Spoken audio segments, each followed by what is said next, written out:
we had lost Stone Cold. Rock was off doing movies, and we really didn't have a star.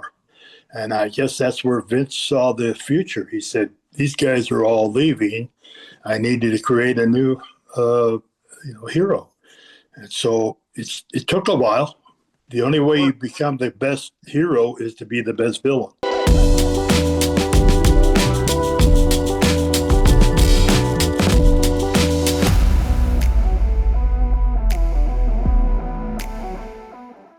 Before I let you go, what is the stamp that John Cena has left on our business? It's such a thrill to see John still doing what he's doing. When Vince came to us at the production meeting and said, "My new hero is going to be John Cena," we all looked at each other, Pat and I and Briscoe and Bruce Pritchard, and all of us looked at each other. John Cena, he can't even lace up his tennis shoes.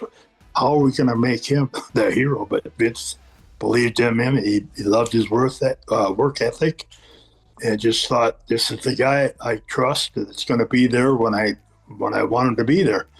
And so we worked really, really hard, and his ears were always open to any suggestions.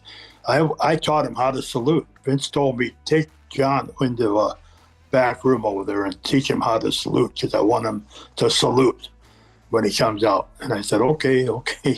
And he salutes better than I do. I mean, but to see him and talk to him and see his success, and he doesn't have the big head. I mean, he's just the same as he was when he came in the first night, as the what they called it, he had the chains on. Oh, he was the rapper. Yeah. The rapper. He was a rapper, and then people hated him because parents hated him because he was rapping to the kids, and they didn't want that, Yeah. So he was an instant villain, and so it took a long time to get him to where he was, but it just takes the right moment, as what will happen with Logan Paul.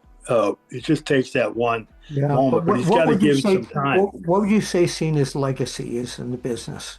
If you were writing a book on John Cena, he just ended his career, what is it? Well, when I first started helping John, and we all started helping John, I always called him the workhorse. Yeah, I talked to Arn Anderson about that. He told me the same thing. I said, he's a workhorse. And then pretty soon I started saying, he's a stallion. He's a stallion, because he fought through, just as I was saying about Logan Paul. He got comfortable in the ring, and he learned the psychology of the audience, of his fans, of all the fans, the universe. He learned the psychology of the business. Then he combined his in-ring ability, and it's pretty simple. He's like The Rock. They only have so many moves that they do, but when they do them, people instantly recognize it, and they cheer and scream and holler and sell the T-shirts. And John could sell a different T-shirt every night, just like Austin did. 316, whatever town he was in. Or like Brock Lesnar. What would you call? Would you just stamp that like the John Cena era? Yeah, John Cena was all by himself at that point, because we had lost Stone Cold. Rock was off doing movies, and we really didn't have a star. And I guess that's where Vince saw the future. He said, "These guys are all leaving. I needed to create a new hero." And so it took a while. The only way you become the best hero is to be the best villain. That's right. So that's how you do it. Look at Dusty. How many times when I first met Dusty and Dick Murdoch, when I was a young boy in Minnesota, going to the wrestling matches, and they were coming to the AWA, riding mules and horses through bars and things like that.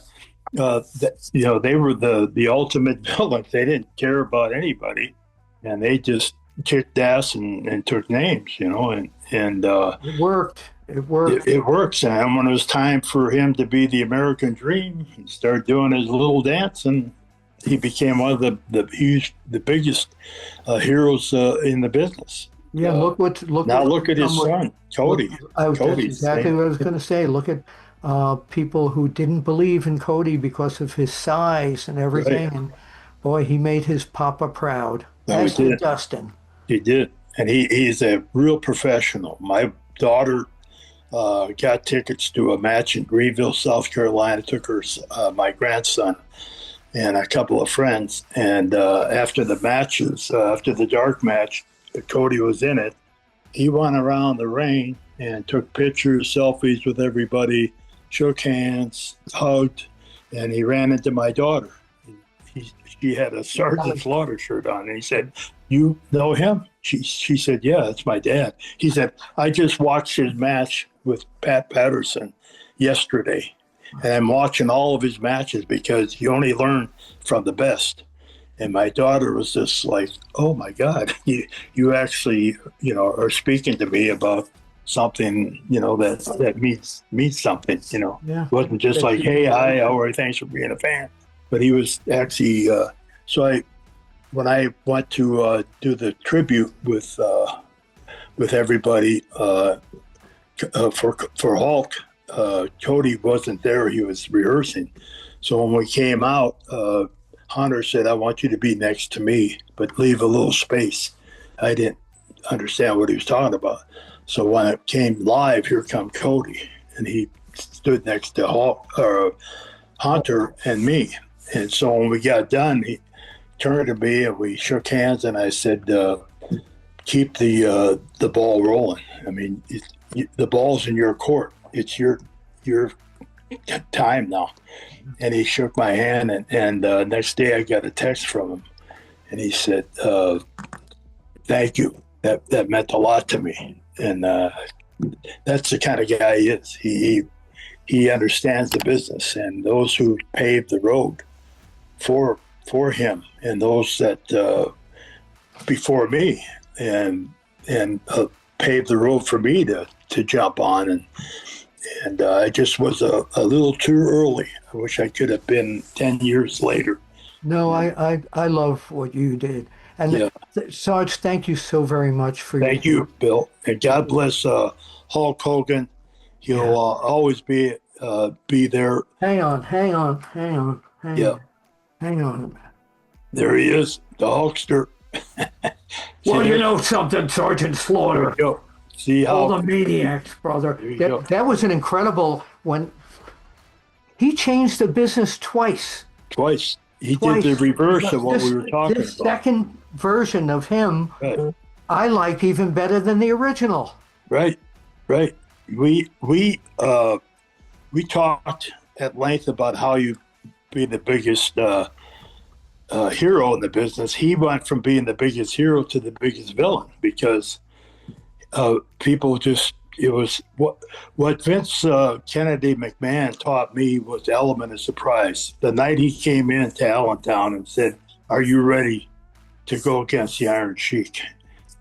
That was the element of surprise. Nobody in the world expected Sergeant Slaughter to go out and challenge the Iron Sheik and declare war on him. The element of surprise. And that set the stage for the Hogan situation. Exactly.